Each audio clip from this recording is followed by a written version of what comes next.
Assalamualaikum warahmatullahi wabarakatuh. Shalom, selamat pagi menjelang siang Bapak Ibu Guru.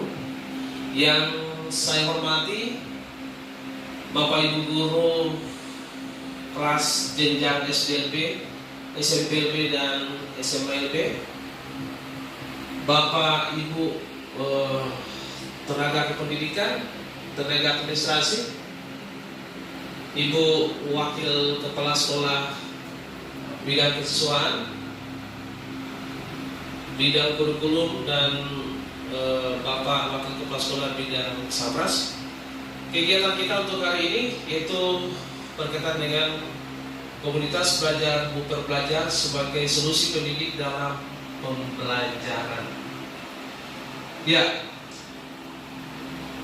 komunitas buper belajar ini terbentuk karena kita merasa bahwa ada permasalahan-permasalahan, banyak permasalahan-permasalahan yang belum teratasi di dalam pelaksanaan proses belajar mengajar. Saya bisa mengatakan bahwa pendidikan adalah suatu jendela kehidupan bagi manusia, karena melalui pendidikan setiap individu sumber daya pengetahuan, keterampilan, dan sikap dapat membantu pencapaian tujuan dari setiap peserta didik. Nah, yang menjadi aktor agen dalam pendidikan itu yang prioritas adalah Bapak Ibu Guru. Kalian adalah sebagai aktor di dalam memajukan pendidikan di satuan pendidikan. Namun tidak menutup kemungkinan ada berbagai permasalahan yang kita hadapi. Ya. Permasalahan itu mungkin berkaitan dengan kemampuan, kepekaan, dan keterampilan dari setiap peserta didik, atau mungkin permasalahan yang berasal dari Bapak Ibu Guru itu sendiri. Nah, untuk mengatasi berbagai permasalahan yang berkaitan dengan itu, untuk jenjang SDLB, SMPLB, dan SMLB, kita bentuklah yang namanya komunitas belajar ini, Bapak Ibu. Ya. Jadi komunitas belajar ini adalah merupakan solusi yang terbaik untuk permasalahan-permasalahan yang kita hadapi di sekolah.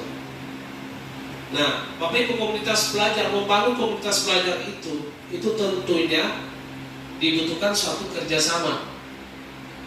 Ya, kerjasama antara Bapak Ibu Guru dan tenaga kependidikan, serta saya sendiri sebagai kepala sekolah, yang mana teman-teman sudah sepakati ditunjuk sebagai ketua dari komunitas buper belajar itu. Jadi melalui komunitas belajar itu, Bapak Ibu, kita memiliki semangat dan kepedulian, kita memiliki interaksi yang rutin, ya, dalam wadah untuk kita saling berpartisipasi aktif, Bapak Ibu. Kita berpartisipasi aktif untuk kita mengatasi permasalahan-permasalahan yang kita hadapi di lapangan. Pada implementasi kurikulum Merdeka itu, komunitas belajar sangat mendukung pendidik, tenaga kependidikan, dan pendidik lainnya untuk kita saling berdiskusi. Ya, kita saling berdiskusi untuk keluar dari masalah-masalah yang dihadapi oleh setiap guru. Nah, mengapa komunitas buper belajar ini sesuai dengan spanduk kita ini, Bapak Ibu, itu harus ada di sekolah kita?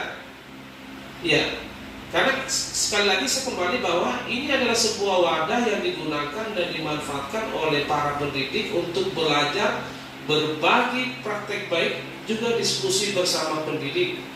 Ya, kita laksanakan di dalam sekolah kita, maupun kita bisa laksanakan juga di luar sekolah kita. Kita bisa juga ikut kegiatan komunitas itu melalui plafon Merdeka Mengajar. Nah, komunitas belajar kita itu sebenarnya tujuannya itu, Bapak Ibu, itu menuju kepada 4 pilar belajar. Yang pertama kaitan dengan learning to know, belajar untuk mengetahui. Kemudian yang kedua itu learning to do, belajar untuk melakukan sesuatu. Yang ketiga learning to live, belajar untuk hidup bersama-sama. Dan yang keempat learning to be, di mana kita belajar untuk menjadi sesuatu. Itulah 4 pilar yang menjadi pegangan kita di dalam komunitas belajar bukan belajar.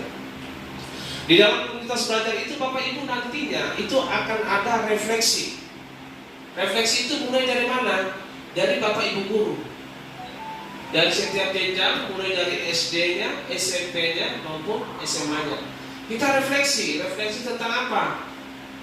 Kita refleksi tentang pencapaian yang sudah dicapai oleh peserta didik. Kita refleksi tentang apa? Mungkin kehadiran peserta didik. Kita refleksi tentang apa? Kita refleksi tentang keterlibatan orang tua. Kita refleksi tentang apa? Modul perangkat ajar yang sudah Bapak Ibu buat, apakah sudah betul-betul sesuai dengan target capaian yang sudah ditetapkan atau belum? Nah itu Bapak Ibu, semua itu kita akan lakukan di refleksi. Setelah refleksi itu dilakukan Bapak Ibu, tentunya kita bisa menyusun hal-hal yang berkaitan dengan hasil refleksi, seperti tersusunnya tujuan pembelajaran, tersusunnya alur tujuan pembelajaran, tersusunnya format asesmen, tersusunnya mungkin modul intrakurikuler, modul ekstrakurikuler,